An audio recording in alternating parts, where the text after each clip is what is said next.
তো আমি এখন আছি ঠাকুরনগর চাঁদপাড়া রোডে। রাস্তাটা কদিন আগে রিকনস্ট্রাক্ট করেছে, দেখতেই পাচ্ছ কি সুন্দর সমান রাস্তা। দুপাশে মার্কিং লাইট গুলো লাগিয়েছে, সেগুলো রাতে গাড়ি চালানোর জন্য খুবই সুবিধাজনক। তো এখন চলেছি ঠাকুরনগরের উদ্দেশ্যে।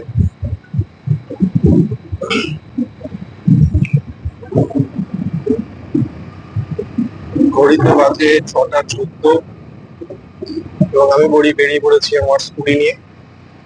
দেখতে পাচ্ছ ডান দিকে পাহাড় গুলো বাঁধিয়ে দিয়েছে, কারণ এখানে প্রচুর অ্যাক্সিডেন্ট হতে হবে। এবং কারণ হচ্ছে ডান দিকে খোলা পুকুর। চলো যাওয়া যাক।